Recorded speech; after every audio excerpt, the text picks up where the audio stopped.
जय माता दी दोस्तों, जय श्री हरि। स्वागत है आपका हमारे YouTube चैनल अभव्या वर्ल्ड में। दोस्तों, आज की इस वीडियो में हम आपके लिए श्री राधा रानी और भगवान श्री कृष्ण की एक और कहानी लेकर आए हैं। बात उस वक्त की है जब भगवान श्री कृष्ण और श्री राधा जी एक वन में खेल रहे थे। भगवान श्री कृष्ण और राधा जी दोनों वहाँ पर अकेले थे। इस बीच श्री कृष्ण जी ने राधा जी को एक बरगद के पेड़ के पीछे ले जाकर उनकी आंखों को अपने पीताम्बर से बांधकर उनको वहीं पर खड़े रहने को कहा और वहां से थोड़ी ही दूर पर एक कदम के वृक्ष के नीचे जाकर श्री राधा जी के लिए एक उपहार तैयार करने लगे। कुछ पल ऐसे व्यतीत हुआ और थोड़ा विलंब होने लगा तो राधा जी बरगद के वृक्ष के पीछे से आवाज़ लगाई कि वो अब थोड़ी भी देर नहीं खड़ी हो सकती हैं और बोली कि मेरी आंखों में दर्द हो रहा है। तो इस पर भगवान श्री कृष्ण थोड़ा सा मुस्कुराए और वहीं कदम के वृक्ष के नीचे से जवाब दिया कि राधे, बस कुछ और पल प्रतीक्षा कर लो। उसके बाद राधा जी वहीं आंखें बंद कर प्रतीक्षा करती रहीं और यहाँ श्री कृष्ण जी जल्दी जल्दी अपना काम पूरा करने लगे और जल्द ही श्री कृष्ण जी काम पूरा करके श्री राधा जी के पास आ गए और श्री कृष्ण ने अपने हाथों से श्री राधा जी की आंखों से पीताम्बर हटाया और फिर उनको अपना उपहार दिखाने के लिए श्री राधा जी को कदम के वृक्ष के नीचे ले गए। वहां पर पहुंचकर राधा जी वो खूबसूरत उपहार देखकर बहुत प्रसन्न हुई।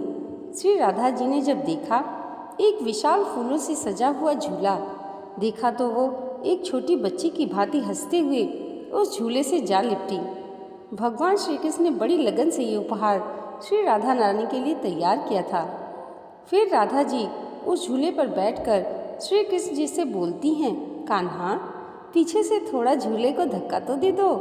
फिर श्री कृष्ण प्रसन्न मन से झूले को पीछे से धक्का लगाने लगते हैं और श्री कृष्ण जी ने इस प्रकार झूले को यमुना जी के तट पर बनाया था कि जितनी बार श्री कृष्ण जी झूले को धक्का लगाते हैं और राधा जी जब आगे की ओर जाती या पीछे की ओर आती तो राधा जी के कोमल चरण यमुना जी के निर्मल लहरों को छूते हुए निकलते। ऐसे ही कुछ वक्त चलता रहा। फिर अचानक से श्री राधा रानी की नज़र उस झूले में लगे एक श्वेत फूल पर जा पड़ी और उस पुष्प को देखते ही श्री राधा जी बहुत अधिक प्रसन्न होकर कृष्ण जी से कहती हैं, कान्हा, ये पुष्प तो हमारे व्रज में तो है नहीं, तो आप यह पुष्प को कहाँ से लेकर आए हो?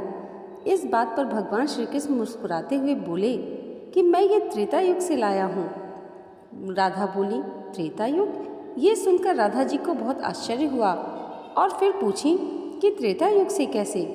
फिर श्री कृष्ण जी ने झूले को रोक लिया और राधा जी के बगल में जाकर बैठ गए और फिर श्री कृष्ण प्रेम के आंसू अपनी आंखों में लिए राधा जी को बताते हैं, हाँ राधा, त्रेता युग से लाया हूँ। तब मैंने पहली बार तुम्हें देखा था जब तुम पुष्प वाटिका में थी। पहली बार तुम्हें देखते ही राधे, मुझे तुम्हें उसी पल एक अपने हाथों से बनाया हुआ पुष्प से निर्मित झूला देने का मन था, परंतु उस समय राम अवतार में था और मर्यादा पुरुषोत्तम होने की वजह से अपनी वो प्यारी सी इच्छा पूरी न कर सका।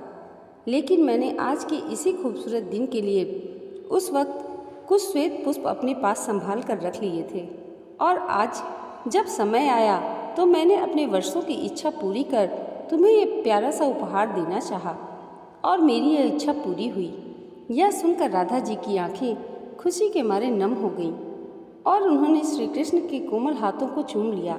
इसके बाद भगवान श्री कृष्ण और श्री राधा रानी दोनों एक साथ झूले पर बैठकर झूले का आनंद लेने लगे। दोस्तों, भगवान श्री कृष्ण और राधा रानी की ये प्रेम की कहानी अगर आपको अच्छी लगी हो तो कमेंट बॉक्स में जय श्री राधा कृष्ण जरूर लिखिएगा और इसे लाइक और हमारे चैनल पर पहली बार आए हैं तो सब्सक्राइब करना मत भूलिएगा। भगवान श्री कृष्ण और राधा रानी की कृपा आप सबके जीवन पर सदैव ऐसे ही बनी रहे, इसी मंगल कामना के साथ मिलते हैं अगले वीडियो में। तब तक के लिए जय माता दी, जय श्री हरि।